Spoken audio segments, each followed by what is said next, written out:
Shoppers near the Eslite Spectrum in Zhongshan District in Taipei City see smoke. A man emerges dressed in black, wearing body armor. He's wearing a mask. He's moving with purpose. But what is he doing? Tonight, a horrifying rampage in the heart of Taiwan's capital. Videos show a man dressed in black running through a crowded shopping district in Taipei, wielding a massive knife, indiscriminately slashing bystanders before entering a popular mall, sending terrified shoppers running. Carrying a knife down by his side, the man stabs a man on a scooter. Before anyone can process what's happening, he walks into the mall with his long knife, begins attacking people at random. Screams echo. Within minutes, a person lies dead on the 4th floor. Others are wounded, bleeding, running for their lives. Let's rewind earlier in the day. On December 19th, early in the afternoon, 27-year-old Chang Wen wakes up in his rental room in Gongyan Road, Zhongshan District. He's been planning this for a while. There are reports that he has been studying a previous spree stabbing that took place in Taipei in 2014. So for over a year and a half, he's purchased smoke grenades, gas canisters, respirators, body armor. He's visited these locations beforehand. He scouted roof access and escape routes. Every detail has been mapped out. 3:40 p.m. He moves through the streets of Taipei, setting off smoke grenades and setting a few scooters on fire. Chang sets fire to his own rental room. Flames consume the space and he walks away. Then he heads to his primary target, Taipei Station. Taipei Station, one of the busiest places in the city. This is like a hub of transportation in the city. At Taipei main station at exit M7, dressed in his black body armor and gas mask, Chang throws smoke grenades near 2 exits of the metro station. As confusion spreads, some smoke fills the air. He pulls out his knife for the first time. Here he begins stabbing people, just random victims. This is the point where 57-year-old Yu encounters him. He immediately tries to stop Chang. Chang stabs Yu in the chest. Yu falls, fatally wounded. Chang travels through the metro tunnels to his hotel because in Taipei we have specifically a tunnel that goes from Taipei Station to Zhongshan Station. It's a nice tunnel network. There's stores and stuff under. People use this to walk from one station to the next. So he travels through the metro tunnels. He goes to his hotel. He retrieves more supplies. Then he moves to his next target. This is the Eslite Spectrum Nanxi department store in the Zhongshan District, not far from Taipei main station. Very busy in the evenings, a very busy shopping area. And then this is where I started earlier. He drops more smoke grenades on the street, and then he walks into the shopping mall, onto the 4th floor, more attacks, more victims. Now that Chang is getting cornered by police, he runs up to the 5th floor of the building, and he jumps, ending his own life. Total time elapsed from first fire to fatal jump, approximately 1 hour. 3 people lost their lives that day, 2 37-year-old men and a 57-year-old man named Yu.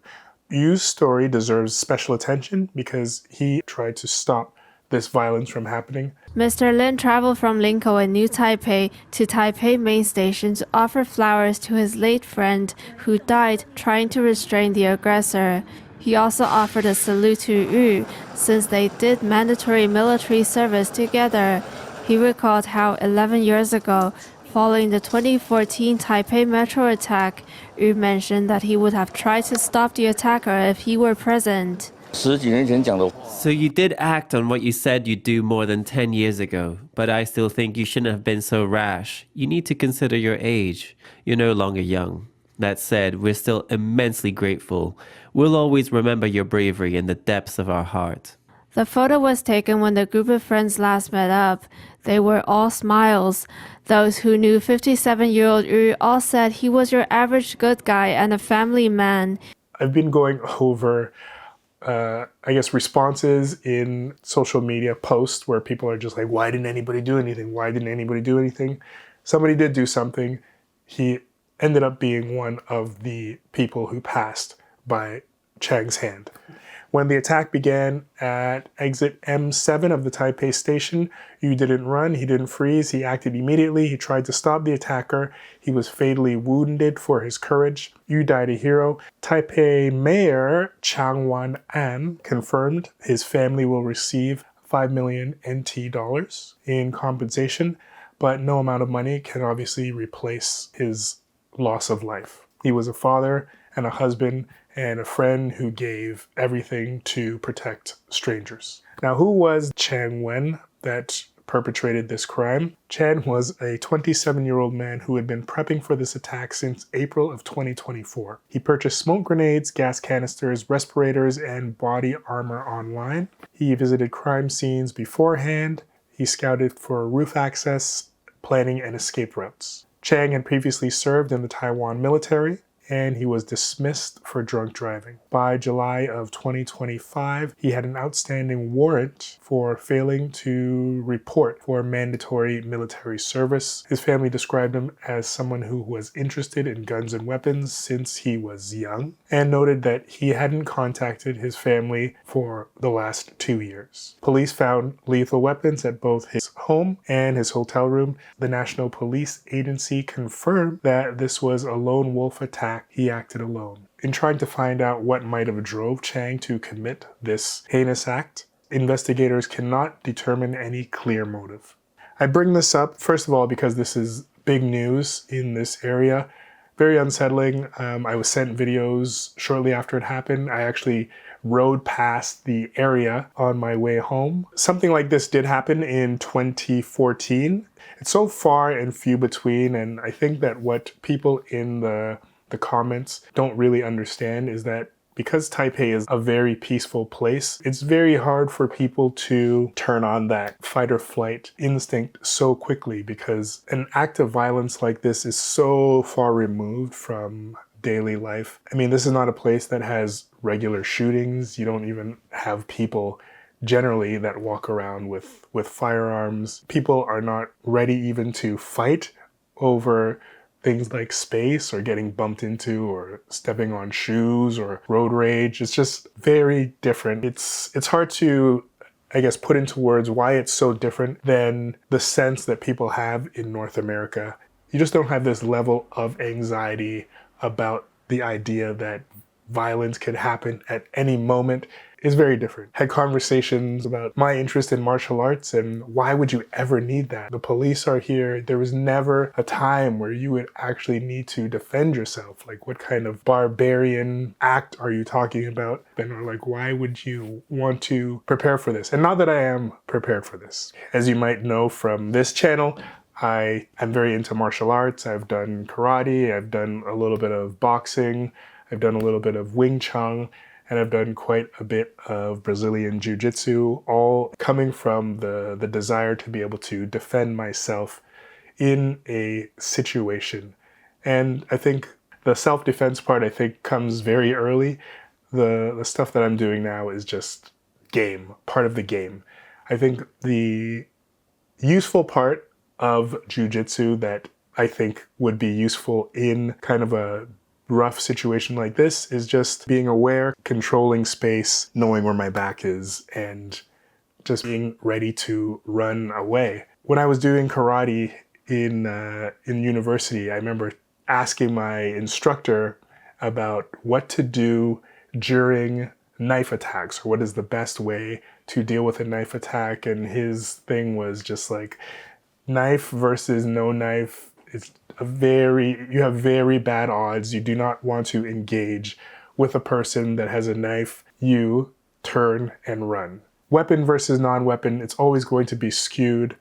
I think luckily in Taipei, there are not a lot of firearms. We don't have to deal with a lot of mass shootings. I've never heard of any spree firearms crimes taking place in Taiwan. I've never heard of it. But how does martial arts help you in a situation like this? I don't know how my training would help me in a situation like this, unless it came to the person is right up to me and I have no choice but to try to fight for my life. In that case, I think any knowledge is helpful, but I'm going to step back and go beyond arm bars and guards and things like that to just general safety. General safety. When I'm out and about, I try not to be down looking at my phone all the time, because when I look around and I see others doing it, I don't like how it looks. Another big thing I stopped doing a long time ago is having 2 earbuds in my ears. In the situation like we're talking about, or the situation that we're talking about that happened in 2014 on the subway, a lot of the victims, it was said, on the subway attack were people that were just head down on their phone and didn't see a armed individual just walking through the trains and randomly waving his knife at people. Easy to miss, especially if you don't hear it. It's not like a firearm that goes off and makes a big boom, boom, boom sound. If somebody's walking around with a blade, they could really hurt a lot of people before panic starts, before enough people realize what's happening to cause a stampede. A lot of damage can be done before that point is reached. There's an overestimation on what police can do. Police do a very thankless and dangerous job. I think that having police in a society does add to its safety because it ensures that we're not just practicing Darwinism where the meanest, baddest person becomes the leader of everything all the time. So I think the police are necessary, but unfortunately they cannot be everywhere. And when something is happening, the police are not always there and they cannot be there. So you have to, A, be able to protect yourself, and B, be able to get out of there. Maybe B should be A and A should be B. Looking at this situation from a defensive stance, you cannot prevent every threat, but you can significantly improve your odds of survival through situational awareness. The practice of observing your environment and identifying potential threats, identifying potential escapes, I would say, is just not being on your phone walking. Just look around and see what's happening around you. You don't just necessarily have to be looking out for danger. You could be looking for something beautiful out there, but just having your eyes up and open. Now, in a situation where you do see people milling about or people just don't seem comfortable, pay attention to what they're doing. Pay attention to what it is that they're looking at. Pay attention to anything that seems off. Be ready to move. If people are running around you or moving in an erratic way around you, you want to be careful yourself too. When you do see a threat, like a person with a weapon or even just people fighting around you or some kind of violent situation, you just have to be ready for action or ready to leave the situation, ready to grab your kids and protect them. Just be ready that a situation can escalate very quickly. Change comes very fast. Car accidents, things like that, everything like that, it just happens super fast. Injuries happen very quickly. Everything is okay at one moment, then people are getting hurt. It just happens super, super fast. It's not, if injuries and danger came slowly, then nobody would suffer from any dangerous situation. You cannot put your seatbelt on in the middle of an accident. The seatbelt has to be on from when things were safe. Even though I've dedicated so much time to jiu-jitsu, grappling around on the ground, this is not what I would want to be doing when somebody pulls a weapon. Even if they're not pulling a weapon, just in a street situation, I don't want to be rolling around on the ground either. I want to create distance, give myself a chance to get away, and then we're sprinting. But I do think it is very important and gives you a good peace of mind to have some self-defense training. So I've heard people say things like, I don't need self-defense, I got my weapon. Sometimes you're not going to get a chance to take your weapon out. You could be traveling to another country where you cannot be carrying your weapon. So there's many situations where this is not just, it's not a practical idea that you're only going to depend on having this tool with you. One thing that we learn when practicing martial arts is that violence, even though we are practicing it in a very controlled environment, it's messy and it doesn't follow a script like you punch here, I punch here. There's a lot of unpredictability, especially once you're out of a controlled environment.